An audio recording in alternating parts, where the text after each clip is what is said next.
जय गुरु जी की सभी प्यारी संगत को प्यार भरा जय गुरु जी। संगत जी, आज जो आप सबके बीच में मैं सत्संग साझा करने वाली हूँ, सत्संग बहुत ही प्यारा है। सत्संग को पूरा सुने, श्रद्धा भाव के साथ सुने, क्योंकि ये हमारे ओल्ड अंकल का सत्संग है।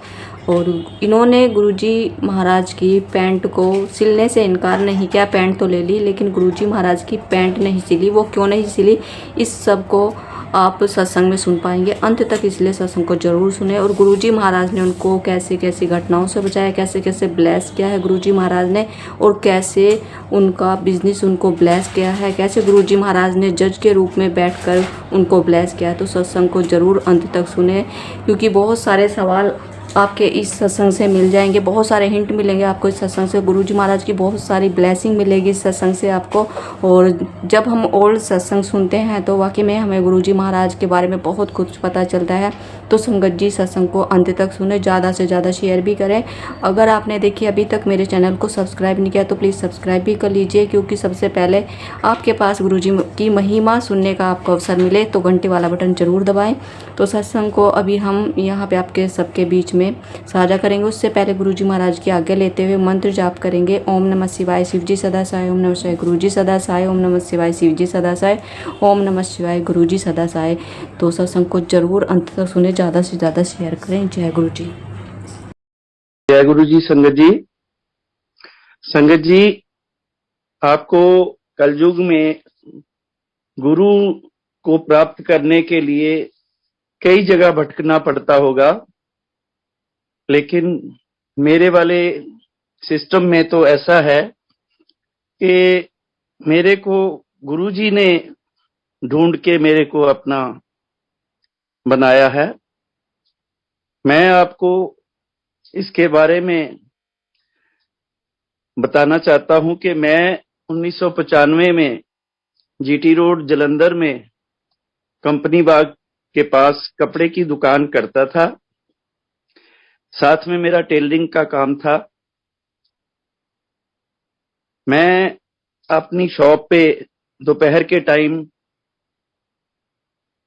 बैठा हुआ था, तो मैंने देखा कि एक गाड़ी जो है फिएट सामने की तरफ रुकी है, और मैंने ध्यान से देखा कि एक बहुत ही जेंटल आदमी अंदर आए हैं मेरी दुकान में।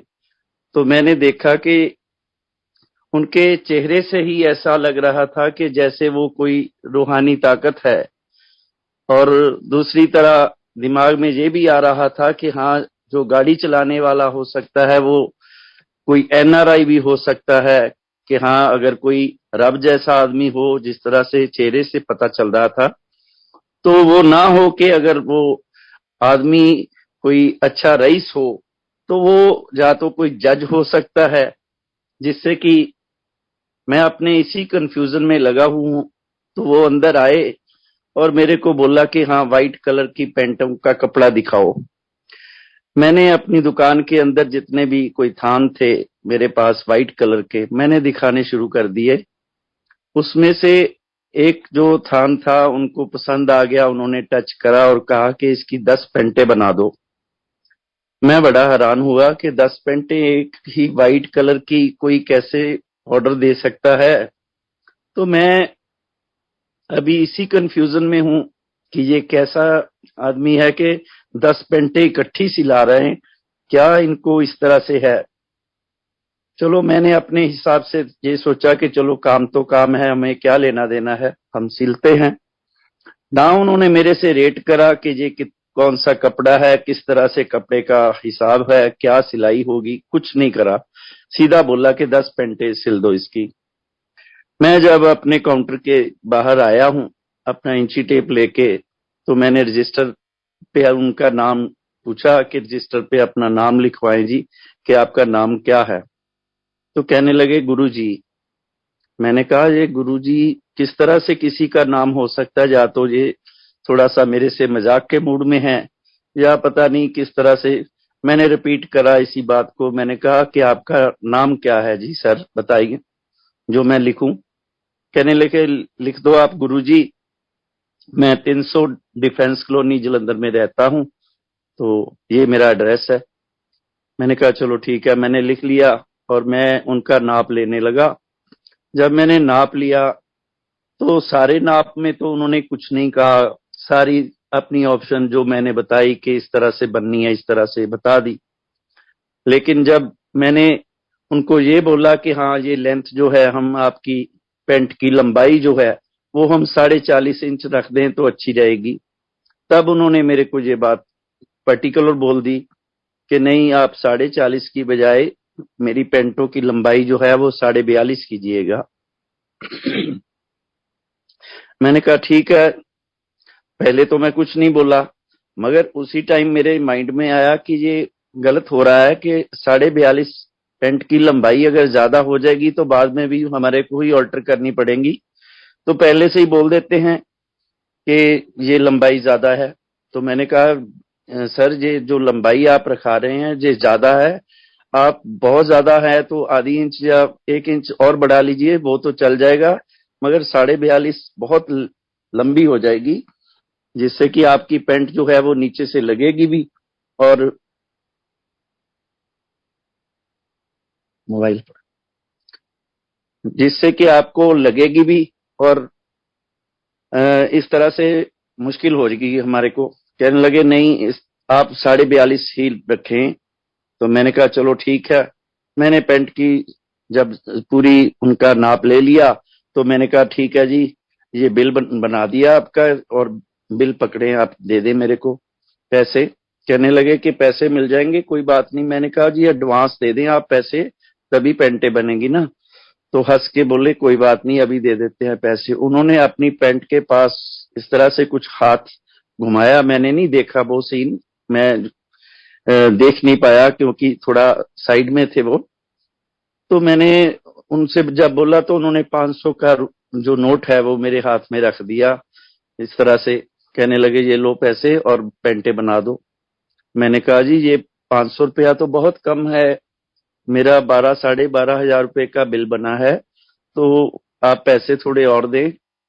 कहने लगे नहीं कोई बात नहीं, पैसे आपको पूरे मिल जाएंगे, तो आप ये पेंटे जो है बना दें। मैंने कहा ठीक है, बना देंगे। मैंने जिस तरह से भी उनकी तरफ देखने की बात रखी तो मेरी आंख उनकी तरफ इस तरह से जा ही नहीं रही थी, इतना उनके चेहरे पे ग्लो था, इस तरह से वो मुस्कुरा रहे थे हंस के। तो वो जब निकल गए दुकान से तो मैंने उनकी तरफ देखा, वो बिल्कुल सड़क पार करके अपनी गाड़ी खुद ड्राइव करके और कंपनी बाग की तरफ से होते हुए इधर मुड़ गए अपने डिफेंस कॉलोनी की तरफ। तब मैंने अपने दिमाग में सोचा कि ये आदमी बड़ा जेंटल था, बड़ा रईस लग रहा था, तो ये पैसे तो सिर्फ हमारे को 500 ही दे के गए हैं, 12-12.5 हजार मेरे में से ये पैसे बहुत कम रहेंगे, मैं कैसे इनकी पेंटे बना दूं। मैंने अपने माइंड में ये सोच लिया कि चलो आदमी काफी रईस था, तब भी मेरे को 500 दे के गया, मैं इनकी पेंटे नहीं बनाऊंगा। मैंने अपने माइंड को चेंज कर दिया और अपने काम में लग गया। कहने जाते वक्त मेरे को ये पूछा था कि हाँ कब तक बना दोगे पेंटे। मैंने कहा जी हफ्ता 10 दिन तक ले जाना, क्योंकि जब पैसे 500 दे रहे हैं, झूठ बोल दिया। मैंने कहा ले जाना, कोई बात नहीं, मिल जाएंगी। वो चले गए। हफ्ते 10 दिन बाद संगत जी 2 आदमी जो है वो मेरी दुकान के बाहर स्कूटर पे आए और उन्होंने दरवाजा खोला और अंदर आ गए। कहने लगे मनोज आपका नाम है? मैंने कहा हाँ जी मेरा नाम है। तो कहने लगे, मैं इस तरह से बाहर की तरफ था काउंटर के, जैसे काउंटर के अंदर शॉपकीपर घूमता है, मैं बाहर की तरफ था। तो मेरे पैर से लेके उन्होंने सिर तक देखा और कहने लगे आपके तो कर्म जो है वो बहुत ऊपर के हैं, आपने बस कुछ अच्छे ही कर्म करे हैं, जिससे कि आपको बहुत बड़ी एक बात हो गई कि आपकी सारी जो है सिस्टम जो है अब बढ़िया हो जाएगा। आप बहुत माने हुए आदमी हैं और आप तर जाएंगे। मैं बड़ा हैरान हुआ कि ये क्या बातें करने लग पड़े हैं अंदर आके, मेरे को समझ नहीं लग रही इनकी। कहने लगे जी बस अब ये बताएं कि उनकी पेंटें बन गई हैं। मैंने कहा कि इनकी? कहते जी हमारे गुरुजी आए थे, वो 10 पेंटें सिलने को दे गए थे। मैंने कहा 10 पेंटें? हाँ। फिर मेरे को याद आया कि हाँ कोई एक आए थे जेंटलमैन, तो 10 पेंटे दे गए थे। वो जो 500 वाली बात मेरे को दिमाग में आ गई। मैंने कहा हाँ जी आए तो थे, लेकिन पेंटे नहीं बनी, क्योंकि वो 500 रुपया सिर्फ दे के गए हैं, बाकी के पैसे नहीं दे के गए मेरे को। कहने लगे आप क्या बातें कर रहे हैं, वो 500 रुपया कोई ऐसा ही वैसा 500 रुपया नहीं था, वो तो ऊपर से आया हुआ जैसे होता है अ, ऊपर से, तो वो तो ऐसा वैसा नोट नहीं था। अगर वो सचखंड से आया हुआ नोट था, अगर वो आपके पास है तो आप समझिए कि आप बस पैसों के बारे में आपको जिंदगी में कभी नहीं सोचना पड़ेगा। मैंने कहा भाई कोई बात नहीं। वो कहने लगे वो ब्लेसिंग के पैसे थे, आपने अगर आपके पास है। मैंने कहा भाई मेरे पास पता नहीं है, मैं खर्च बैठा हूं, मेरे को नहीं पता वो कैसे हैं कैसे नहीं। मैं अपने तरफ से ना उनको इग्नोर मारने लगा कि पैसे दें आप मेरे को, कि पैसे देंगे तो आपकी पेंटे बनेगी। कहने लगे आप किस तरह की बातें कर रहे हैं, आप पैसों पैसों की बात कर रहे हैं, आप पेंटे बनाए, हमारे जो गुरुजी हैं वो पैसों की बातें नहीं, बस आपका तो कल्याण हो गया। वो तो आपके पास खुद चल के आए हैं, तो वो तो कभी किसी के पास जाते ही नहीं है। मैंने कहा चलो ठीक है जी, आप ले जाइएगा हफ्ते 10 दिन। जैसे मैंने उनको तोड़ने की बात करी कि चल जाएंगे, तो वो चले गए। हफ्ते 10 दिन बाद वो फिर आ गए, कोई 2 आदमी बदल के आ गए। तो कहने लगे जी हाँ जी पेंटे बन गई हैं।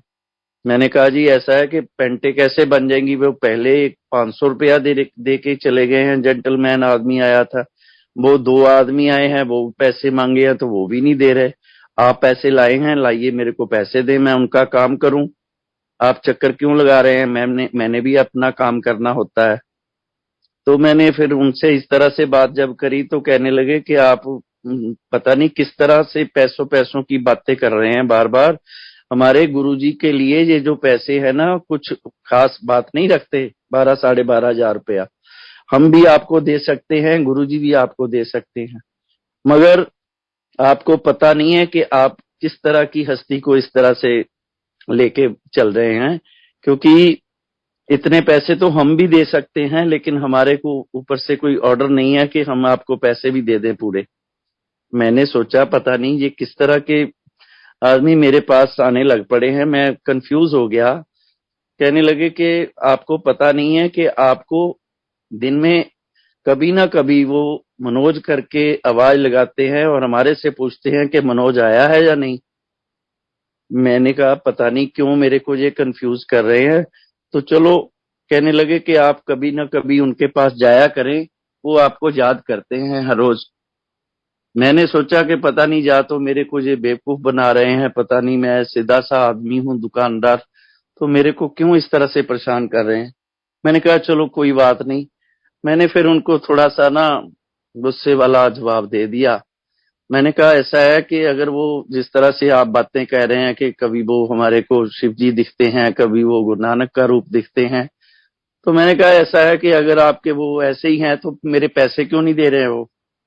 इतने से पैसे अगर उनके पास कोई नहीं मायने रखते, मैं तो गरीब आदमी हूं, मैं तो इस तरह से कोई है नहीं कि हाँ बहुत ज्यादा शाहूकार हूं जो पैसों की बात ही ना करूं और पेंटे बना दूं। 500 रुपए में कौन पेंटे बनाता है।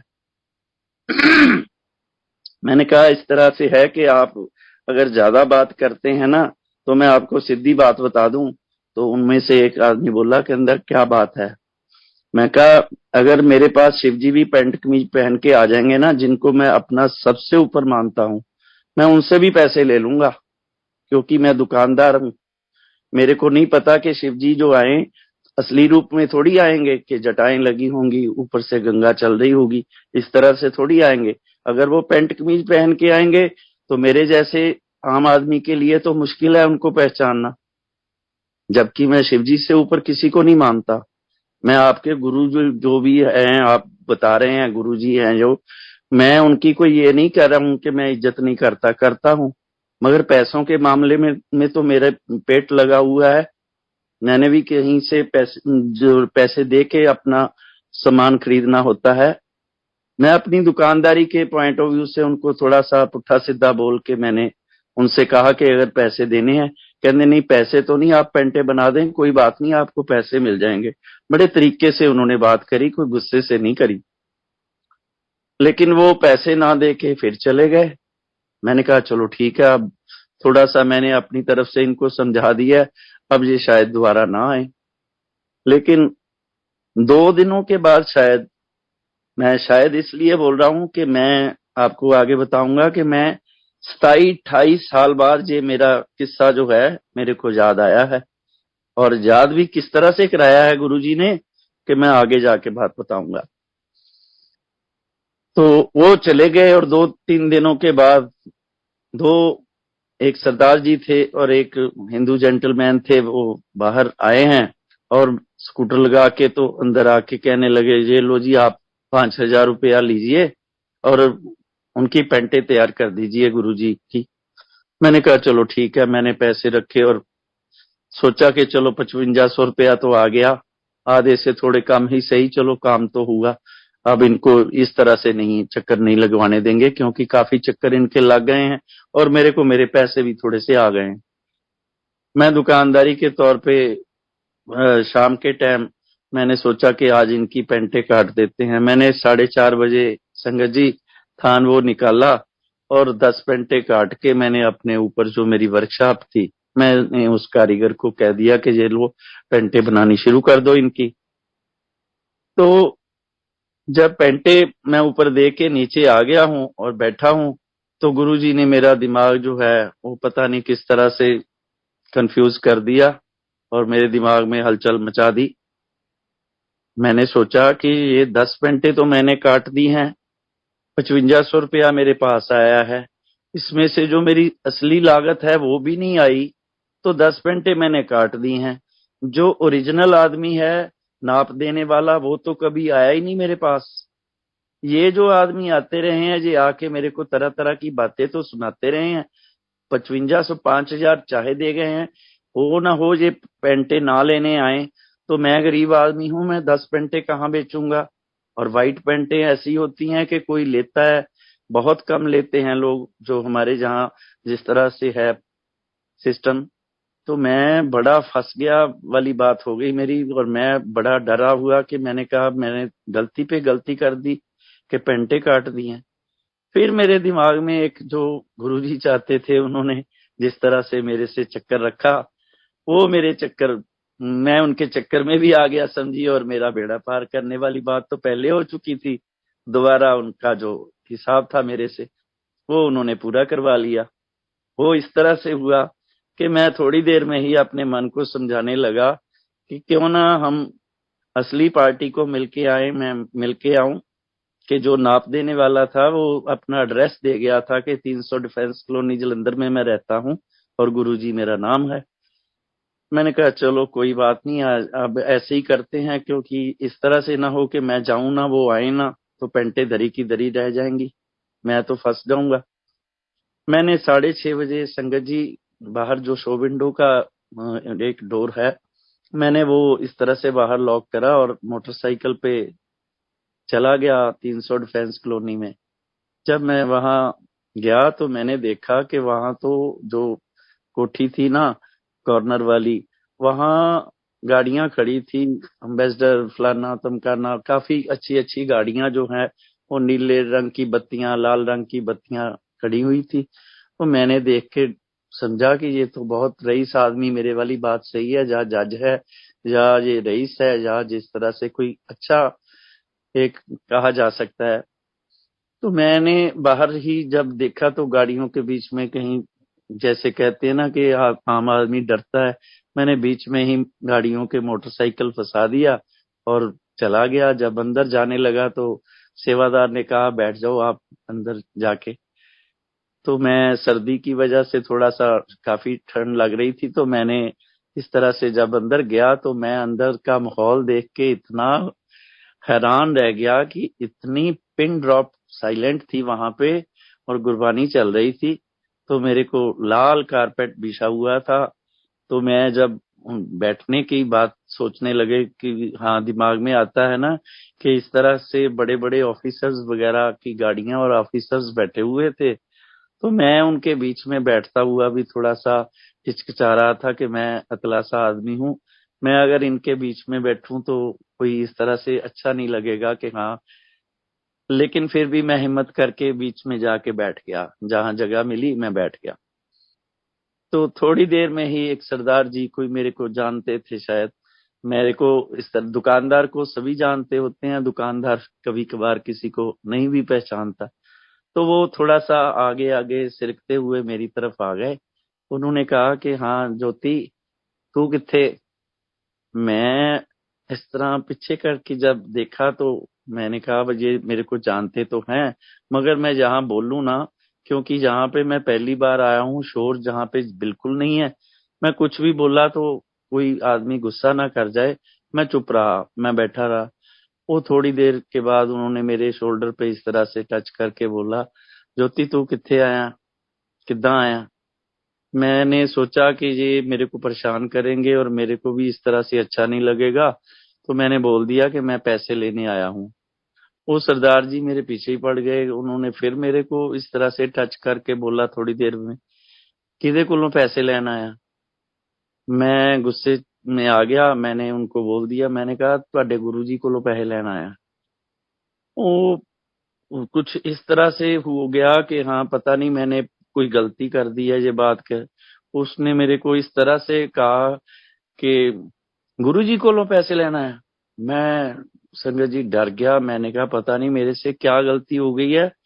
ये तो वही बात हो गई कि पहले वो आदमी इस तरह से करते थे, अब ये सरदार जी कर रहे हैं, मेरे को जानते भले हैं, मगर इस तरह से बोलने से तो मैं पता नहीं क्या गलती कर रहा हूँ। मैं चुप करके ना डरा सा बैठा हुआ था। तो मैंने जब देखा कि एक आदमी इस तरह से बाहर निकला है उनके जो अंदर जहां पे बैठे हुए थे, तो वो अंदर से आवाज आई कि मनोज आ गया है। जब मैंने ये सुना ना तो मैंने सोचा कि ये तो वही मीठी सी आवाज है जो मेरे पास वो आए थे, गुरुजी वाला जो शख्स था, ये तो उनकी आवाज ही है। तभी उन्होंने अंदर जाके किसी ने बोल दिया कि हाँ वो आ गए हैं, या जिस तरह से भी। तो वो जब वापिस आया ना वो आदमी, तो मैंने देखा कि वो सीधा किचन की तरफ गया और वहां से चाय लेके आ गया, चाय का कप। कहने लगा जी ये लो आपकी चाय। मैंने कहा जी मेरी चाय नहीं होगी, मैं तो सबसे लास्ट में आया हूँ। कहते नहीं, आपके लिए गुरुजी ने भेजी है। मैंने कहा ये मेरी चाय कैसे हो सकती है, मनोज चाहे नाम किसी ने बोला है, मेरे जैसा कोई नाम और कोई आदमी बैठा होगा, मेरे को क्यों चाय पिलाएंगे ये। लेकिन चलो उन्होंने जब दोबारा कहा नहीं नहीं गुरुजी ने आपको ही बोला है, मैंने चाय पकड़ी और पीनी शुरू कर दी। मैंने जब चाय पी तो संगत जी मेरे को इस तरह से चाय का टेस्ट लगा जैसे मेरे घर में चाय मेरी आंटी मीरा जो है, वाइफ है मेरी, वो बनाती इस तरह से चाय थी, सेम टेस्ट वहां का था। अदरक वाली चाय थी, मसालेदार और कड़क चाय थी, जो मेरे को पसंद भी थी इस तरह की चाय। और ठंडी की वजह से मैं और भी अच्छी लगी मेरे को, कि मैंने कहा चलो आदमी अच्छा है, चाय पिलाई है पहले। लेकिन जब वो चाय का कप लेके गए हैं, मेरे दिमाग में अभी यही चीजें चल रही हैं कि किस तरह से होगा कि 6:30 बजे मैं आया हूँ, दुकानदारी का मेरा टाइम है, यहाँ पे 20 आदमी पहले ही बैठे हैं, मैंने दुकान भी बंद करनी है, तो मैं तो यहाँ से उठ के भी नहीं जा सकता। इस तरह का माहौल था वहां पे कि गुरबानी चल रही थी। मेरे को अंदर से बड़ा अच्छा लग रहा था, क्योंकि खुशबू इस तरह से आ रही थी चारों तरफ से कि उठने को मन ही नहीं कर रहा था। पैसों की बात तो थी, मगर दूसरी तरफ से अच्छा भी लग रहा था। मैंने कहा चलो ठीक है। अभी मैं यही बातें दिमाग में चल रही हैं, तो तभी आवाज आ गई अंदर से, मनोज नु अंदर भेज दो। मैं हैरान रह गया, मैं क्या भाई ये क्या बात हो गई कि मनोज वाली बात तो अभी 20 आदमी बैठे हैं तो मेरे को क्यों बुला रहे हैं पहले। मैं इस तरह से थोड़ा डर गया, मैंने कहा पता नहीं मेरे से कोई गलती तो हुई है, मेरे को पता है कि मैंने तरह तरह की बातें कह के इनको जो आदमी आते रहे हैं भेजा है, शायद ये गुस्से में हो। मैं इस तरह से डरा सा बैठा हुआ था। तभी वो सेवादार आया मेरे पास, कहने लगा चलो जी आपको बुलाया है मनोज जी। तो मैं आगे इस तरह से वहां पे दरवाजे पे खड़ा ही हूँ अभी। तो एक जो वहां पे ऑफिसर था, वो गुरुजी इस तरह से लाल कारपेट बाल टू बाल हुआ हुआ था वहां पे, तो नीचे गद्दा जो बिछा हुआ था और वो रजाई जो है वो लेके इस तरह से जैसे लेटे हुए थे, जैसे विष्णु भगवान लक्ष्मी के पास इस तरह से आपने देखा होगा वैसे लेटे हुए थे। और वो जो अंकल थे वो उनकी जो पैरों की सेवा कर रहे थे रजाई में, उनको बोला कि तू चल बाहर। मैं डर गया, मैंने कहा ये तो पक्की बात है कि मेरी क्लास लगने लगी है कि इसको अंकल को बाहर कह रहे हैं, मेरे को अंदर आने को बोल रहे हैं। तो मेरे को चाय तो चाहे पिला दी है इन्होंने, मगर अब मेरी जो है खैर नहीं है। मैंने कहा चलो, कहते आ गया मनोज। मैं कहा हाँ जी सर आ गया हूँ, बताइए क्या बात है। कहते बैठ जा। मेरे को जब उन्होंने इस तरह से इशारा करा ना कि बैठ जा, वो उनका इशारा इस तरह से था जहां से अंकल उठे थे वो रजाई की तरफ। तो मैं डर गया, मैंने कहा कि ये रजाई में मैं कैसे बैठ जाऊं, मैं गरीब आदमी, मैं अगर जहां पे अंदर बैठ गया रजाई में तो मेरे को तो पता है कि मैंने बेवकूफी करी हुई है काफी। तो हो ना हो कि ये मेरे को लात मारे और कहें कि ये क्यों बैठ रहे हो जहां पे, तुम्हारी इस तरह से पता नहीं दिमाग, क्योंकि मैंने कभी उनसे मिला नहीं था। एक बार में मिलने से कोई आदमी रजाई में थोड़ी बैठ जाता है किसी के। मैं अपने दिमाग में ये चल रहा है मेरे कि मैंने कहा कि अगर बैठ गया तो गलती ना हो जाए मेरे से। मैंने उनकी तरफ ये बात छोड़ के ना अपने दिमाग से चलाया कि मैंने कहा मैंने सिरहाने की तरफ जहां गुरुजी लेटे हुए थे मैं उनके बिल्कुल इस तरह बैठ गया। तो कहने लगे, कहने कहने पेंटे बन गई हैं, पेंटा बन गई हैं। मैं क्या, जे मैं सच बोलिया ना ਤੇ ਮੇਰੀ ਇੱਕ ਪ੍ਰੋਬਲਮ ਆ ਜਾਣੀ ਹੈ ਕਿ ਮੈਨੂੰ ਬਾਹਰ ਇੱਥੇ ਇਹਦੇ ਸਾਨੇ ਇਹਨਾਂ ਦੇ ਅਫਸਰ ਬੈਠੇ ਨੇ ਤੇ ਮੇਰੇ ਕਿਤੇ ਜੁੱਤੀਆਂ ਨਾ ਪਵਾ ਦੇਣ। ਤੇ ਮੈਂ ਝੂਠ ਬੋਲ ਪਿਆ, ਮੈਂ ਕਿਹਾ ਜੀ ਬਣ ਗਈਆਂ ਪੈਂਟਾਂ। ਤਾਂ ਉਹਨਾਂ ਨੇ ਕਿਹਾ ਦਿੱਤਾ, ਕਹਿੰਦੇ 4:30 ਵਜੇ ਤੂੰ ਪੈਂਟਾਂ ਕੱਟੀਆਂ, 6:30 ਵਜੇ ਤੂੰ ਇੱਥੇ ਆਇਆ ਮਨੋਜ, ਤੇ ਪੈਂਟਾਂ ਕਿੱਥੋਂ ਬਣ ਗਈਆਂ। ਮੈਂ ਸੰਗਤ ਜੀ ਯਕੀਨ ਕਰੋ ਮੇਰੇ ਪੈਰਾਂ ਥੱਲੇ ਜ਼ਮੀਨ ਨਿਕਲ ਗਈ। ਮੈਂ ਡਰ ਗਿਆ, ਮੈਂ ਕਿਹਾ ਇਹ ਕਿੱਦਾਂ ਇਹਨਾਂ ਨੂੰ ਸਾਰਾ ਪਤਾ ਸੀ ਵੀ ਮੈਂ ਇਦਾਂ ਤਾਂ ਇਦਾਂ, ਤੇ ਮੈਂ ਤਾਂ ਫਸ ਗਿਆ। ਮੈਂ ਕਿਹਾ ਓਹੋ, ਪਤਾ ਨਹੀਂ ਇਹ ਕਿਨੇ ਕਿਸ ਤਰ੍ਹਾਂ ਕੀ, ਨਾ ਉਦੋਂ ਸੀਸੀਟੀਵੀ ਕੈਮਰੇ ਸੀ ਨਾ मोबाइल सी। 1994-95 ਦੀ ਗੱਲ मैं दस रहा। मैंने तब ये सोचा कि ये मैं फंस गया। पता नहीं ये आदमी मेरे को किस तरह से अब, लेकिन उनके चेहरे की तरफ मेरी ना हिम्मत ना पड़े कि मैं देख भी पाऊं, क्योंकि इस तरह से नूर झलक रहा था, उनका जो फेस था इस तरह से ग्लो हो रहा था, पिंक कलर सा बना हुआ था। और मैं देख के बड़ा अंदर से खुश हो रहा था कि इस तरह का मैंने जिस तरह से भोले शंकर के भी नहीं दर्शन करे होंगे, जो मैं मानता था कि हाँ भोले शंकर से ऊपर कुछ नहीं है, लेकिन फेस उनका जो है इस तरह से मेरे दिल को छू रहा था कि पता नहीं ये आदमी किस तरह से, मेरे को सामने से नजर नहीं मिल रही थी इस तरह का, मेरे को पक्का याद है। तभी उन्होंने मेरे को बोला चलो कोई गल नहीं, बना लें पेंटा, बना दी। मैं अभी यही बात सोच के थोड़ा सा डरा था, लेकिन जब उन्होंने इस तरह से बात करी कोई गल नहीं बना दी पेंटा है, मैं क्या जी अच्छा ठीक है। तभी उन्होंने मेरे दूसरे जो माइंड में चलने वाली बात थी और असली बात थी वो बोल दी। कहने लगे हाँ फिर किदा बाकी दे पैसे मिल गए। मैं अभी दिमाग में कुछ पहले वाला अभी निकल के नहीं हटा, दूसरा दिमाग में आ गया कि हाँ पैसों के मामले में आया हूं। चलो ये बात तो इन्होंने अच्छी करी कि मेरे मतलब की बात है, मैंने बोल दी। मैंने कहा नहीं जी मैनू पैसे नहीं मिले हाले बाकी दे, ते मैं इदा मैनू पैसे नहीं हाले पूरे मिले। मैं घबराए नहीं इस तरह दस दिता। मैनू कहंदे मिल जाएंगे पैसे, पैसों की ना चिंता कर, तू पेंटा बना। मैंने सोचा कि ये किस तरह के हैं, मेरे को समझ नहीं लग रही कि डांट भी नहीं रहे और हंस हंस के बात कर रहे हैं। ये मेरा कहीं मजाक तो नहीं उठा रहे कि मैं अतला सा आदमी हूं कि बुला के कहीं मेरी बेइज्जती वगैरह कर रहे हैं, या पता नहीं क्या है, चाय भी पिला दी है। फिर मैंने कहा चलो कोई बात नहीं, आदमी तो अच्छा है क्योंकि मेरे को चाय भी पिलाई है और आए हुए को मेरे को डांटा भी नहीं है और बिल्कुल हंस के बात कर रहे हैं। तो मैंने कहा चलो इस तरह के आदमी के साथ गलत नहीं होना चाहिए, तो मैंने बोल दिया मैंने कहा सर ऐसा है कि वो जरा ਅਸੀਂ जरा ਜਿਹੜੀਆਂ ਪੈਂਟਾਂ ਦੀ ਲੰਬਾਈ ਦੀ ਹੈ ਨਾ ਉਹ ਗੱਲ ਕਰ ਲਈਏ। ਕਹਿੰਦੇ ਹਾਂ ਹਾਂ ਕਰ, ਕੀ ਗੱਲ।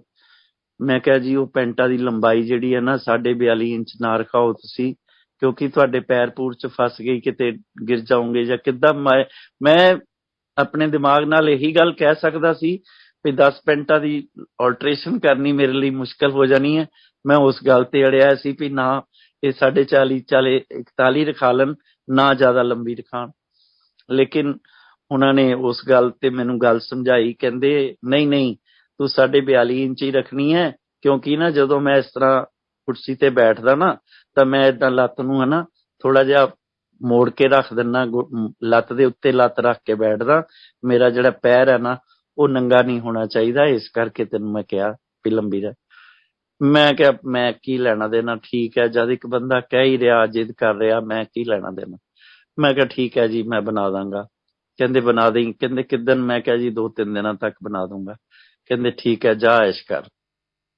ਮੈਂ ਉੱਠਿਆ, ਮੈਂ ਉੱਠ ਕੇ ਜਦੋਂ ਖੜਾ ਹੋਇਆ ਮੈਂ ਕਿਹਾ ਬੰਦਾ ਬਹੁਤ ਵਧੀਆ, ਚਲੋ ਇੰਨੀ ਗੱਲ ਤਾਂ ਹੈ ਵੀ ਉਦਾਂ ਕਦੀ ਏਦਾਂ ਕੋਈ ਗੁੱਸੇ ਵਾਲੀ ਕੋਈ ਗੱਲ ਕੀਤੀ ਨਹੀਂ, ਜਿੱਦਾਂ ਸਾਡੇ ਪੰਜਾਬੀਆਂ ਦੇ ਵਿੱਚ ਕਹਿ ਦਿੰਦੇ ਨੇ ਕਿ ਹਾਂ ਜਾ ਐਸ਼ ਕਰ। ਮੈਂ ਉਹੀ ਗੱਲ ਸਮਝੀ। ਮੈਂ ਕਿਹਾ ਚੱਲ ਏਦਾਂ ਦਾ ਕੋਈ ਵਧੀਆ ਹੀ ਲਫ਼ਜ਼ ਕਿਹਾ, ਕੋਈ ਮਾੜਾ ਤਾਂ नहीं किया। मैं उठ के बाहर आ गया। जब मैं संगत जी अपनी दुकान पे गया तो मैंने अपनी दुकान 2-3 दिन के बाद, जब एक सरदार जी मेरे परमानेंट कस्टमर थे, रेगुलर आते थे, तो वो आए और उन्होंने आके मेरे को बोला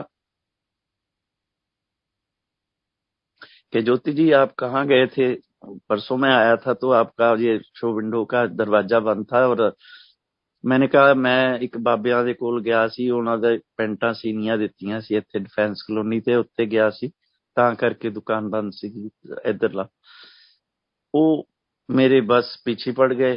कहते अरे तू तो बस तर गया, ये हो गया वो हो गया, जैसे वो सेवादार बोलते थे, वो तब महान हस्ती है ये। मैं बड़ा समझ नहीं पा रहा था कि मैं कैसे ये बातों का किस तरह से निबेड़ा करूं कि ये लोग क्यों नहीं हट रहे। मैं शिव जी से ऊपर किसी को मानता नहीं था और किसी तरह का कोई गुरु मैंने बना नहीं रखा था। तो मैंने सोचा पता नहीं क्यों मेरे पता नहीं चल रहा। और सारी ये बातें जो है ना संगत जी, मैं अपनी आंटी जो मीरा है मेरी वाइफ, मैं उसके साथ तकरीबन हर एक अपनी दुकान की बात जो है वो शेयर करता हूँ। मेरी जिंदगी से जब से वो आई है, मैं उसके बिल्कुल कोई भी अपनी बात जो है, चाहे लाभ की हो चाहे हानि की हो, मैं बताता जरूर हूँ। तो ये बातें भी मैंने उसको बतानी शुरू करी रखी थी, क्योंकि मैं डरा हुआ था कि कहीं ये किस तरह से, आजकल टाइम बड़ा उस तरह का है कि ये बाबे बुबे जो होते हैं, मेरे को डर लगता था। तो मैंने बोल रखा था कि वो फिर आए हैं, वो फिर आए हैं। मैंने सारी बातें बता रखी थी। लेकिन चलो वो टाइम निकल गया। 2 दिन के बाद, वो 3 दिन के बाद जब वो आए तो उन्होंने मेरे पूरे पैसे मेरे को पकड़ा दिए। वहां से आए तो कहने लगे लाओ जी पेंटे। मैंने कहा ये लीजिए जी पेंटे। मैंने तो गंगा नहाई जिस तरह से अपनी तरफ से कि चलो ये काम खत्म हुआ, ये रोज रोज का चक्कर। तो मैंने पेंटे दे दी। और वो जब जाने लगे ना तो उनमें से एक आदमी बोला, कहता कि मनोज जी ਅਸੀਂ ਤੁਹਾਨੂੰ ਇੱਕ ਗੱਲ ਕਹੀਏ। ਮੈਂ ਕਿਹਾ ਦੱਸੋ ਜੀ। ਕਹਿੰਦੇ ਜਿੱਦਾਂ ਮਰਜ਼ੀ ਹੈ, ਸਾਨੂੰ ਨਹੀਂ ਪਤਾ ਵੀ ਤੁਹਾਡੀ ਜ਼ਿੰਦਗੀ ਦੇ ਵਿੱਚ ਕਿੱਦਾਂ ਦਾ ਕੀ ਹੋਣਾ, ਲੇਕਿਨ ਸਾਨੂੰ ਇੰਨਾ ਪੱਕਾ ਪਤਾ ਵੀ ਸਾਡੇ ਜਿਹੜੇ ਗੁਰੂ ਜੀ ਹੈ ਨਾ, ਉਹ ਕਦੀ ਕਿਸੇ ਦੇ ਕੋਲ ਏਦਾਂ ਆਪ ਨਹੀਂ ਜਾਂਦੇ। ਜੇ ਤੁਹਾਡੇ ਕੋਲ ਗਏ ਆ ਨਾ ਤਾਂ ਤੁਸੀਂ, ਸੱਚੀ ਗੱਲ ਹੈ ਕਿ ਤੁਹਾਨੂੰ ਪਤਾ ਨਹੀਂ ਕਿੱਦਾਂ ਸਮਝਾਈਏ ਅਸੀਂ ਵੀ ਉਹ ਤੁਹਾਨੂੰ ਕਿਉਂ ਇਸ ਤਰ੍ਹਾਂ ਆਵਾਜ਼ ਮਾਰ ਕੇ ਬੁਲਾਉਂਦੇ ਆ। ਸਾਨੂੰ ਜਵਾਬ ਦੇਣਾ ਔਖਾ ਹੋ ਜਾਂਦਾ ਵੀ ਇੱਕ ਆਮ ਜਿਹਾ ਆਦਮੀ ਉਹਨਾਂ ਦੇ ਕੋਲ ਕਿਉਂ ਨਹੀਂ ਜਾ ਰਿਹਾ।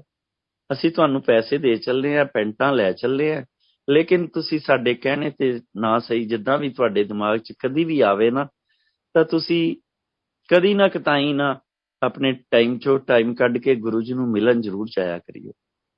ਤੁਹਾਨੂੰ ਇਸ ਗੱਲ ਦਾ ਪਤਾ ਲੱਗੇਗਾ ਕਿ ਤੁਸੀਂ किस तरह अपने इस मामले दे विच रहे हो। मैंने सोचा चलो जी ठीक है, कोई नहीं। मैंने जिस तरह से भी बात करनी थी उनको भेज दिया। मैंने कहा ठीक है जी, आ जाएंगे, चले जाएंगे।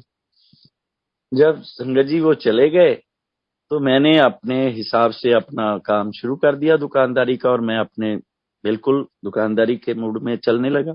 टाइम निकलता गया, तो थोड़ी देर में ही मेरे दूसरे बेटे का जन्म हुआ।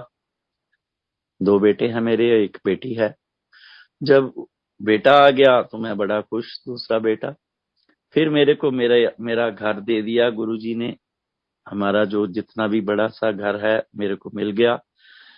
फिर मेरे को गुरुजी ने 2003 में जिस दुकान पे गुरुजी आए थे, संगत जी, ये जो मैं आपको बताने जा रहा हूं ना सत्संग, ये आप सुनिएगा तो आप हैरान रह जाएंगे कि कर्मों का जिस तरह से कहते हैं ना, बौछार होने लग पड़ी मेरे पे। इस तरह से गुरुजी ने मेरे पे कृपा करनी शुरू कर दी कि मेरा काम इस तरह से चलने लग पड़ा कि मैं हैरान रह गया कि मेरे पास तकरीबन 30 ब्रांड हो गए, जो जिस तरह से ब्रांडेड आइटमें होती हैं हम कपड़े वालों में। 30 मेरा कपड़े का काम, मेरा टेलरिंग का काम इस तरह से चलने लगा कि मैं लाखों में खेलने लग पड़ा। फिर मैंने सोचा कि चलो, जिस तरह से होता है कि चलो, ये नहीं पता कि कृपा गुरुजी की होने लगी है। मेरे को याद भूल गया, और गुरुजी ने बिल्कुल ना मेरा दिमाग ना मेरी आंटी का दिमाग कुछ अपनी तरफ से बिल्कुल फ्लैश कर दिया कि हमारे को याद भी नहीं करवाया कि हाँ, कोई गुरु नाम का दुकान पे आया था, इस तरह की बातें हुई थी, इस तरह की पैंटें सिली थी, इस तरह से वह उनकी एक जिद थी कि हाँ, ये मेरे पास आए, और मैं गया। देखो, ना चाहते हुए भी मैं वहां पे गया, क्योंकि मेरे को गुरुजी का पूरी तरीके से ब्लेसिंग लेनी थी। आप समझ गए होंगे कि जिस तरह कोई जिस तरह से कहे ना कि चेला भी कभी गुरु दे कोलों इस तरह पिछे हट सकदा नहीं। यही गल मेरे गुरुजी ने की थी कि ਅਸੀਂ चेले ਤਾਂ ਕੀ, ਅਸੀਂ ਤਾਂ ਉਹਨਾਂ ਦੇ ਪੈਰਾਂ ਦੀ ਧੂਲ ਵੀ ਨਹੀਂ ਹੈ। मैं ਤਾਂ मेरा ਤਾਂ बिल्कुल ਤੁਸੀਂ ਇਹ ਸਮਝੋ ਵੀ मेरा बेड़ा पार कर ਦਿੱਤਾ। मैं ਤਾਂ पैसे पूसे ਦਾ ਤਾਂ मामला ही नहीं रहा ਹੁਣ मेरा। ਹੁਣ ਤਾਂ मेरी जिंदगी, मेरी आंटी ਦੀ जिंदगी गुरु जी ਦੇ ਨਾਮ ਤੇ ਹੈ। ਜਿੱਥੇ ਜਦੋਂ ਜਿੱਦਾਂ ਕਹਿਣਗੇ ਉਦਾਂ ਹੀ ਚੱਲਣਾ। ਸਾਨੂੰ ਉਹਨਾਂ ਦੇ ਇਸ਼ਾਰੇ ਦੀ ਲੋੜ ਹੈ, ਔਰ ਸਾਨੂੰ ਇਸ਼ਾਰੇ ਕਰਦੇ ਨੇ, ਰੋਜ਼ ਕਰਦੇ ਨੇ। ਸਾਡੀ ਰੋਟੀ ਤੇ ਤਰ੍ਹਾਂ ਤਰ੍ਹਾਂ ਦੇ ਸੀਨ ਦਿਖਾਉਂਦੇ ਆ, ਕਦੀ ਆਪਣੇ ਸਵਰੂਪ ਚ ਆ ਕੇ ਦਿਖਾਉਂਦੇ ਆ, ਕਦੀ ਮੇਰੇ, ਹੁਣ ਮੈਂ ਤੁਹਾਨੂੰ ਕਿੱਦਾਂ ਦੱਸਾਂ। ਰਾਤੀ ਹੀ ਮੈਂ ਜਦੋਂ ਵਿਵੇਕ ਸੋਨੀ ਜੀ ਦਾ ਫੋਨ ਆਇਆ ਹੈ ਤੇ ਮੈਂ ਉਹਨਾਂ ਨੂੰ ਦੱਸਿਆ ਕਿ ਮੇਰੀਆਂ ਨਾ ਇਸ ਤਰ੍ਹਾਂ ਕਰਕੇ ਆ ਜਿਹੜੀਆਂ ਹੈਗੀਆਂ ਵੀਡੀਓ, ਉਹੀ ਮੈਨੂੰ ਆਂਦੀਆਂ ਕਰਨੀਆਂ। ਮੈਂ ਬਹੁਤਾ ਜ਼ਿਆਦਾ ਟੈਕਨੀਕਲੀ ਨਹੀਂ ਜਾਣਦਾ। ਅੱਜ ਵੀ ਤੁਸੀਂ ਦੇਖ ਲਿਆ ਹੋਊਗਾ, ਮੈਂ ਬਿਲਕੁਲ ਇੱਕ ਆਮ ਜਿਹਾ ਬੰਦਾ ਹੈ। ਮੈਨੂੰ ਨਹੀਂ ਸੀ ਪਤਾ। ਮੈਂ ਜਦੋਂ ਉਹਨਾਂ ਦਾ ਫੋਨ ਆ ਚੁੱਕਾ ਤਾਂ ਮੈਨੂੰ ਇੱਕ ਸਰਬਜੀਤ ਆਂਟੀ ਹੈਗੇ ਸਾਡੇ ਇੱਥੇ ਜਲੰਧਰ ਦੇ ਵਿੱਚ, ਤੇ ਉਹਨਾਂ ਨੇ ਮੈਨੂੰ ਫੋਨ ਕਰਕੇ ਕਿਹਾ ਵੀ ਤੁਸੀਂ ਆਪਣੀ ਵੀਡੀਓ ਦੇਖੀਆਂ ਜਿਹੜੀਆਂ ਤੁਸੀਂ ਕੀਤੀ ਹੈ ਆਪਣੀ YouTube ਤੇ। ਮੈਂ ਕਿਹਾ ਨਹੀਂ ਆਂਟੀ, ਮੈਨੂੰ ਨਹੀਂ ਪਤਾ, ਮੇਰੇ ਕੋਲ ਉਸ ਸਤਸੰਗਾਂ ਦਾ ਏਦਾਂ ਰਿਹਾ, ਮੈਂ ਦੇਖ ਨਹੀਂ ਪਾਇਆ, ਤਾਂ ਮੈਨੂੰ ਨਹੀਂ ਪਤਾ, ਦੱਸੋ ਕੀ ਗੱਲ। ਕਹਿੰਦੇ ਤੁਸੀਂ ਆਪਣੀ ਵੀਡੀਓ 'ਚ ਦੇਖੋ, ਤੁਹਾਡੇ ਮੱਥੇ ਤੇ ਦੋਨੋਂ ਹੀ ਵੀਡੀਓ ਦੇ ਵਿੱਚ ਗੁਰੂ ਜੀ ਦਰਸ਼ਨ ਦੇਈ ਜਾ ਰਹੇ, ਔਰ ਤਰ੍ਹਾਂ ਤਰ੍ਹਾਂ ਦੀਆਂ ਝਲਕੀਆਂ ਨਜ਼ਰ ਆ ਰਹੀਆਂ। ਤੁਸੀਂ ਦੇਖੋ ਤਾਂ ਸਹੀ। ਮੈਂ ਸਕਰੀਨ ਸ਼ਾਟ ਭੇਜਦੀ ਹਾਂ। ਉਹ ਜਦੋਂ ਮੈਂ ਸਕਰੀਨ ਸ਼ਾਟ ਦੇਖਿਆ, ਗੁਰੂ ਜੀ ਮੇਰੇ ਸਿਰ ਤੇ ਬੈਠੇ ਹੋਏ ਮੇਰੇ ਭੋਲੇ ਸ਼ੰਕਰ, ਤੇ ਮੈਂ ਇਸ ਗੱਲ ਨੂੰ ਦੇਖ ਕੇ ਇੰਨਾ ਭਾਵੁਕ ਹੋ ਗਿਆ। ਮੈਂ ਕਿਹਾ ਕਮਾਲ ਹੈ ਗੁਰੂ ਜੀ। ਮੈਂ ਅੱਧੇ ਘੰਟੇ ਦੀ ਉਹ ਕੀਤੀ ਸੀ ਤੇ ਅੱਧਾ ਘੰਟਾ ਮੇਰੇ ਸਿਰ ਤੇ ਤੁਸੀਂ ਰਹੇ। ਤੁਸੀਂ ਖੁਦ ਵੀ ਦੇਖੋ। ਮੈਂ ਇਹ ਚੀਜ਼ ਨੂੰ ਕਵਾਂਗਾ ਕਿ ਇੱਕ ਆਮ ਜਿਹੇ ਬੰਦੇ ਤੇ ਕਿਸ ਤਰ੍ਹਾਂ ਗੁਰੂ ਜੀ ਦੀ ਮਿਹਰ ਹੋਈ ਹੈ ਕਿ ਮੇਰੇ ਅੰਗ ਸੰਗ ਰਹਿੰਦੇ ਨੇ ਉਹ ਮੇਰੇ ਨਾਲ ਹਰ ਵੇਲੇ, ਹਰ ਥਾਂ ਤੇ। ਮੈਂ ਤੁਹਾਨੂੰ ਸਤਸੰਗ ਇੱਕ ਹੋਰ ਸੁਣਾ ਦਿੰਦਾ। ਮੈਂ ਜਿਹੜੀ ਦੁਕਾਨ ਤੇ GT ਰੋਡ ਤੇ ਕੰਮ ਕਰਦਾ ਸੀ, ਮੇਰੀ ਦੁਕਾਨ ਤੇ ਗੁਰੂ ਜੀ ਆਏ ਸੀ ਨਾ, ਉੱਥੇ ਮੈਂ ਕੱਪੜੇ ਦੀ ਦੁਕਾਨ ਜਿਹੜੀ ਕਰਦਾ ਸੀ, 3100 ਰੁਪਈਆ ਮੇਰੇ ਮਹੀਨੇ ਦੀ ਕਿਰਾਏ ਦਾ ਸੀਗਾ। ਤੇ ਮੈਂ ਜਦੋਂ 3100 ਰੁਪਈਆ ਕੱਢਦਾ ਸੀ, ਮੇਰਾ ਥੋੜਾ ਜਿਹਾ ਉਦੋਂ ਤਾਂ ਜ਼ਰੂਰ ਹੁੰਦਾ ਸੀ, ਪਰ ਗੁਰੂ ਜੀ ਦੇ ਕੰਮ ਚੱਲਣ ਤੋਂ ਬਾਅਦ ਮੈਨੂੰ ਨਹੀਂ ਸੀ ਮਹਿਸੂਸ ਹੋ ਰਿਹਾ। ਪਰ ਮੇਰੇ ਦਿਲ ਦੇ ਵਿੱਚ ਇਹ ਚੀਜ਼ ਜ਼ਰੂਰ ਆਈ ਵੀ ਗੁਰੂ ਜੀ, ਮਤਲਬ ਮੇਰੇ ਤੇ ਵੀ ਜਿਸ ਤਰ੍ਹਾਂ ਲੋਕਾਂ ਦੀਆਂ ਆਪਣੀਆਂ ਪ੍ਰਾਪਰਟੀਆਂ ਹੈ ਜਾਂ ਕਿੱਦਾਂ ਹੈ, मेरे ते भी कोई किरपा कुरपा हो जाए तो मैं भी कोई ਇੱਥੇ दुकान ले लवां।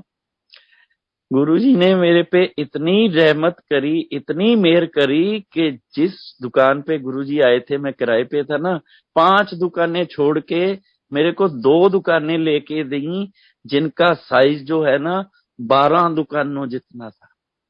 12.5 मरले की दुकानें ले दी। और जो मैं दुकान पे किराएदार था, वो सिर्फ 1.25 मरले की दुकान थी, जिसका मैं 3100 रुपया किराया देता था। तो मैंने जब वो प्रॉपर्टी मेरे को गुरुजी ने दिला दी, और कौड़ियों के दाम में, मैं ओपनली बोल रहा हूं, मेरे को डर नहीं है गुरुजी से ऊपर मेरा कोई नहीं है। मैं गुरुजी के अलावा कोई किसी से नहीं डरता। मेरे को मेरी आंटी भी बोलती है कि आप इस तरह से बोलते हैं, ये कोर्ट कचहरी की बातें हैं, अमाउंटें बोलते हो, क्यों मैंने कहा मेरे को कोई डर नहीं है। एक तो ये मैटर ऑफ रिकॉर्ड की बातें हैं, दूसरी ये कि मेरे पे मेरा वो भगवान है, मेरा बस बैठा है। मैंने तो जो मेरे पे कर्म करे, मैंने हर एक को बताना है, डंके की चोट पे बताना है, छाती ठोक के बोलना है कि मेरे साथ मेरे गुरुजी हैं। तो संगत जी, वो जो प्रॉपर्टी मैंने ली, तो मैंने उनके ऊपर केस डाल दिया किराएदारों पे कि मैं खुद किराए पे हूं, और मेरी ये दुकानें जो मेरे को पर्सनल नेसेसिटी चाहिए, आप दुकानें खाली करो। चलो, केस चल रहा था। इसके इन बिटवीन ही जो दुकान मैं किराए पे कर रहा था, वो जो लैंडलॉर्ड था, उसने मेरे पे केस डाल दिया कि तुम ये दुकान खाली करो। अब बात आ गई, वो वकील था, वकील है अभी भी, तो वकील का केस होने से वो थोड़ा सा उसकी तरफ ज्यादा चले गया, ठीक हो गया। तो 5/8/2014, स्पेसिफिकली मैं आपको डेट बता रहा हूं, 5/8/2014 को मेरे अगेंस्ट ऑर्डर हो गया, और बोला जज ने कि ये दुकान खाली कर दो, आपको दुकान खाली करनी पड़ेगी।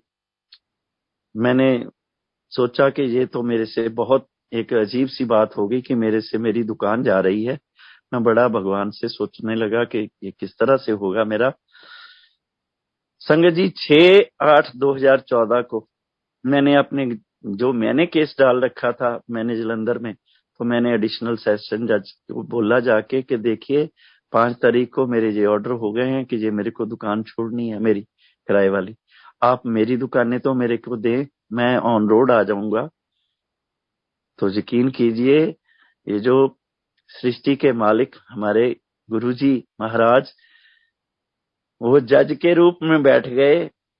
उसका पेन भी शायद उन्होंने अपने हाथ में ही ले लिया, और 12 की 12 दुकानें उस जज ने मेरे को देने की ऑर्डर कर दिए। एक दिन के बाद, इतना इंस्टेंटली जो गुरु मेरे पे मेहर करता है, एक दिन के बाद कोई है इस तरह का भगवान। अब तो मैं कहूंगा ही ना कि मैंने भी हर एक भगवान की इज्जत करता हूं, अभी भी करता हूं, लेकिन मेरा जो एक निशाना है ना, वो मेरे गुरुजी हैं, मेरी जिंदगी के मालिक हैं। कि किस तरह से उन्होंने मेरे पे रहम करा कि 12 दुकानें मेरे को ले दी, ये लो तुम्हारी एक 1.25 मरले वाली दुकान गई है ना, ये लो 12। चलो, मैं बहुत ही खुश। तो ऊपर से करा क्या कि जो दुकानदार मेरे को 135 रुपए किराया देता था ना, मैं 3100 रुपया दे रहा हूं किराए की दुकान वाला। जो मेरे दुकानदार जो है ना किराएदार, वो 135 रुपए एक दे रहा है, 200 रुपया एक दे रहा है, बहुत पुराने टाइम से। तो हाई कोर्ट से ऐसा ऑर्डर आया, गुरुजी ने दिलवा दिया कि जो 135 देता था, उसको जज ने बोल दिया कि मनोज को आप 55,000 55,000 पर मंथ दोगे। जो 200 रुपया देता था, उसको बोला 80,000 रुपया मनोज को दोगे आप महीने का। तो संगत जी, मैं अतला सा आदमी, गरीब सा आदमी, मेरे को बैठे बैठाए गुरुजी ने ये इनकम दे दी है। 2014 से मैं अपने घर पे बैठा हूं, मेरे को दुकानों के कब्जा ही मिलना है अभी, बस वो भी मिल जाएगा, मेरे पे गुरुजी मेहर करेंगे। कब्जा लेना है मैंने, लेकिन मेरे को इतनी बड़ी अमाउंट दे दी जो मैंने सोची भी नहीं थी। तो मैं गुरुजी का तियोकाल शुक्र करता हूँ। मैं संगत जी आपको एक और सुनाता हूँ, जो सत्संग है बहुत अच्छा है, कि मैं ये बातें जो है मेरे अभी गुरु वाली जो धारने वाली हैं, किसी तरह से कुछ नहीं आया। लेकिन फिर उसके बाद मैंने अपने घर पे जो है, ये जिस तरह से आजकल मोबाइल है, मैं देख रहा था, तो मैंने देखा कि एक वीडियो में कि एक बाबा जी दरबार में बैठे हुए हैं और अपने संगत से इस तरह से पैरों की सेवा करवा रहे हैं। तो मैंने देखा, चलो मैंने ऊपर कर दिया, मैंने कहा चलो और देखते हैं। 2-3 दिन के बाद मैंने फिर देखा फेसबुक पे कि पीले कपड़े पहने हुए चोला सा, तो मैंने देख के बोला कि ये बाबा जी को तो मैंने कहीं देखा है। मैंने जब अपने आंटी को बुलाया, मैंने कहा ये बाबा जी के बारे में तो हम बहुत पहले बातें करते थे, ये वही बाबा जी। तब मेरे जो दिमाग की जो चाबी है ना, गुरुजी ने घुमा दी कि हाँ अब याद कर सारी बातें। तब मेरे को मेरी आंटी ने बोला कि आप बोलते तो थे, हाँ इस तरह की बातें हुई। तो मेरी आंटी ने बोला कि ये जो बाबा जी है ना, मैं आपको बता रही हूँ कि ये जो हमारी बेटी है ना चेतना, ये बाबा जी को मानती है, इनका नाम गुरुजी है। मैंने कहा हाँ हाँ गुरुजी वाले आते थे, हाँ ठीक है मैं समझ गया। मैंने कहा चलो अच्छी बात है। तो मैंने कहा ये तो हमारी दुकान पे आए थे और ये तो मेरे को खुद बुलाते थे कि आओ भी आओ, ये वही वाले बाबा जी। कहने लगी बस वही यही है। तो मैंने अभी बात खत्म ही करी है, तो मेरे को मेरी बेटी ने फोन कर दिया कि पापा ये किस तरह से हो सकता है, ये तो बहुत इस टाइम माने हुए, ये मैं 2021 की बात कर रहा हूँ जी संगत जी।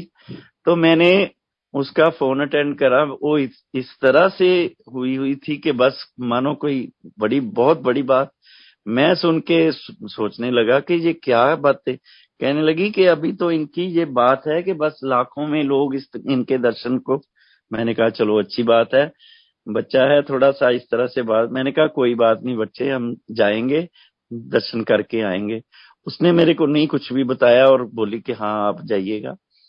मैंने दूसरे तीसरे दिन जिस दिन भी कोई मेरा बना, तो मैंने कहा चलो हम चलते हैं, क्या फर्क पड़ता है, बाबा जी अच्छे थे, हमें पता है कि हम पहले जब मिले हैं बड़े अच्छे मूड में मिले थे। तो मैंने कहा चलो चलते हैं। मैं मोटरसाइकिल पे जब गया तो वहां कोरोना चल रहा था, उस टाइम की थोड़ी सी छूट मिली थी, मैं गया। तो मैं वहां पे जब गया तो गेट बंद था मंदिर का। तो मैंने सोचा कि ये तो वही कमाल हो गई, ये तो हम आए भी हैं तो मंदिर बंद है। मैंने गेट खड़काया, मैंने कहा कि जरा 1 मिनट दरवाजा खोलो, हम गुरुजी से मिलना चाहते हैं। तो अंदर से एक छोटा सा सेवादार आया, उसने बोला कि मंदिर जो है ना वो डुगरी के टाइम से खुलता है, तो ये मंदिर इस तरह से नहीं खुलता। मैंने कहा भाई ऐसा है कि आप उनको अंदर जाके बोलो तो सही कि उनकी पेंटे सिलने वाला मनोज नाम का आदमी उनसे मिलना चाहता है। तो कहने लगे कि बात आपकी ठीक है, मगर जो गुरुजी है ना वो 2007 में चोला छोड़ चुके हैं और समाधि ले चुके हैं। तब मैंने बहुत महसूस करा, मैंने कहा इतना चंगा आदमी सीगा कि मैं दस नहीं सकता। मैं उस वेले अपना बड़ा मन मेरा खराब होया, मैं क्या चलो चलते हैं घर। मैं उत्थे ही मत्था टेकिया ਤਾਂ ਅਸੀਂ ਘਰ ਆ ਗਏ। ਜਦੋਂ ਅਸੀਂ ਘਰ ਆਏ हैं संगत जी, साडे घर दे विच ना रूटीन हो गई कि हाँ कदी किते ओम लिखिया आ जाए, कदी किते गणेश, कदी नंदी दिखन, कदी शिव भोले दे दर्शन होन लग पए, कदी स्वरूप दे विच किसे तरीके दी हलचल। मैं बड़ा अंदरों अंदरी खुश भी पई, ਏਦਾਂ मैं किस तरह उस ਜਿਹੜੇ ਜੈਂਟਲਮੈਨ ਸੀ ਉਹਨਾਂ ਨੂੰ ਨਹੀਂ ਪਛਾਣ ਸਕਿਆ ਵੀ ਉਹ ਤਾਂ ਮੈਨੂੰ ਕਹਿੰਦੇ ਰਹੇ ਹੋ ਵੀ ਤੂੰ ਆਂਦਾ ਨਹੀਂ ਆਂਦਾ ਨਹੀਂ। ਇਹ ਤਾਂ ਕਮਾਲ ਹੀ ਇਹਨਾਂ ਦੇ ਤਾਂ ਸਵਰੂਪ ਚੋਂ ਏਦਾਂ ਦਿਸਦਾ ਹੈ ਸਭ ਕੁਝ ਜੋ ਵੀ ਹੈ। ਤੇ ਇਹ ਕਿੱਦਾਂ ਮੈਂ ਛੱਡ ਗਿਆ ਏਡੀ ਵੱਡੀ ਗੱਲ ਨੂੰ। मैं हले दिमाग दे विच ही सोचदा पिया, लेकिन मेरी बेटी ने मेरे को बोला कि हाँ इस तरह से हमने चलना है, मत्था टेकने जाएंगे डुगरी। मैंने कहा चलो कोई बात नहीं बच्चे, हम चलते हैं। मैं उनके साथ गया, मत्था टेक के आ गए। दूसरी बार जब हम थोड़ा सा सोचा कि चलो इस बार हम खुद ही चलते हैं, मैंने अपने जो मेरा सन इन लॉ है उससे बोला, कहने नहीं आज नहीं मैं जा सकता, आप जाएं।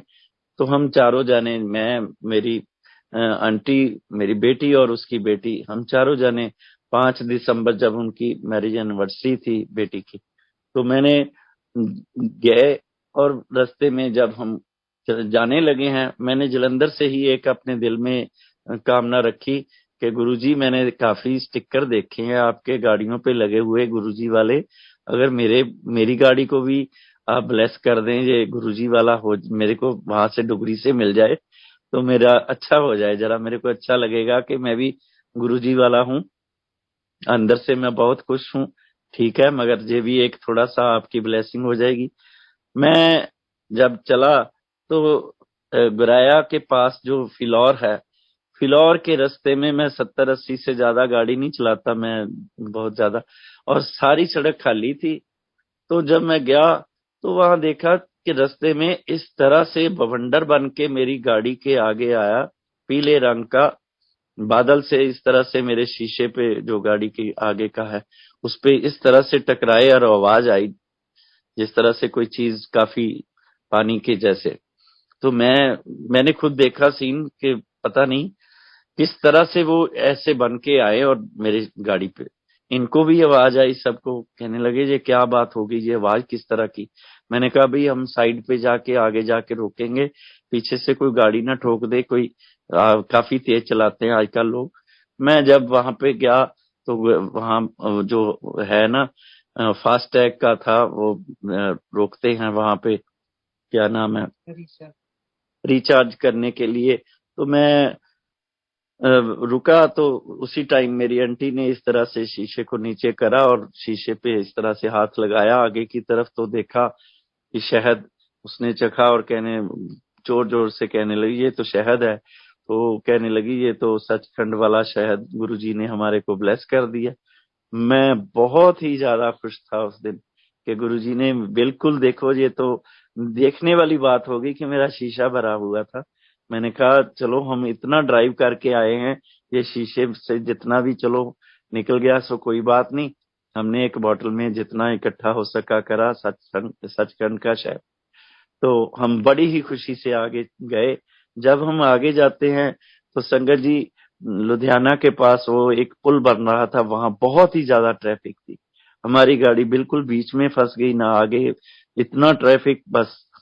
तो हमारे आसपास में 3-4 इधर 3-4 इधर तितलियां जो है ना हमारी गाड़ी के पीछे पीछे चल रही हैं, साथ साथ, बिल्कुल साथ साथ, कि जैसे पता नहीं किसी को छोड़ के जाना हो, कि इस तरह से ये रास्ता है।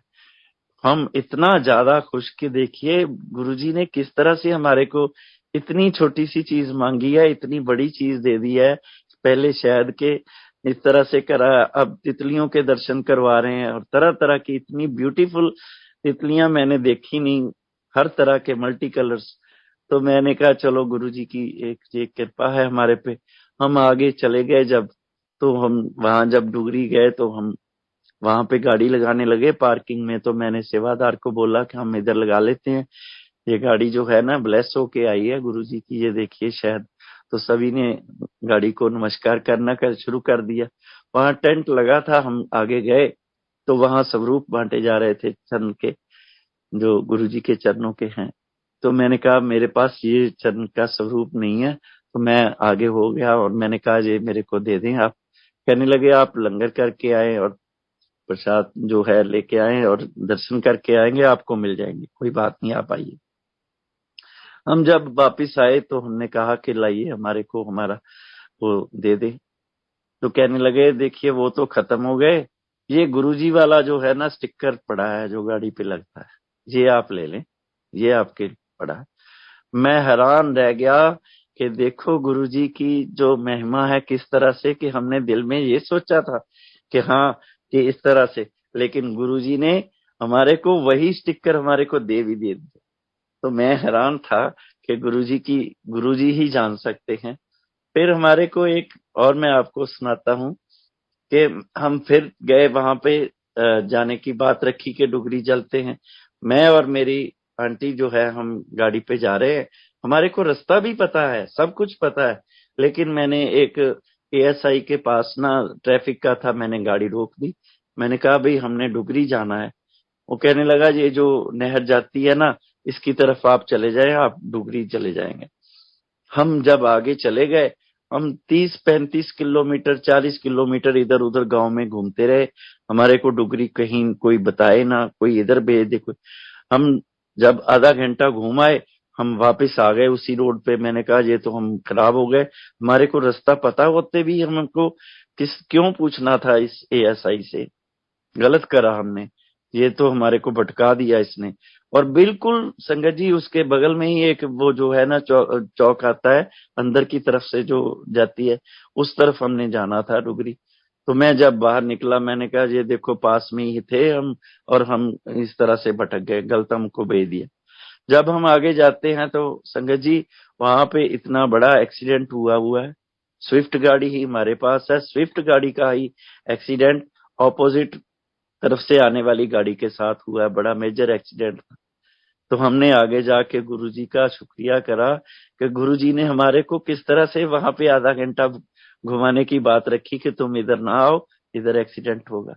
इस तरह से हाथ ढक के लेके जाके बचाते हैं गुरुजी हमारे कि ये लो। फिर संगत जी एक सत्संग और है, छोटा सा है, मैं बता देता हूँ।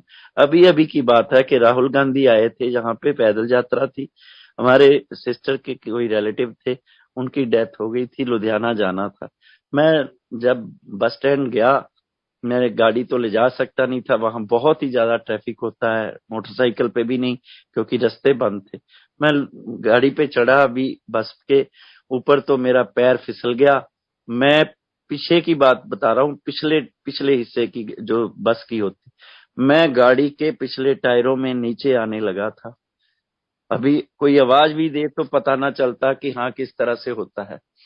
मैं पता नहीं किस तरह से गुरुजी ने मेरे को लपेटे देते हुए गाड़ी के टायर से बाहर कर दिया और गाड़ी निकल गई।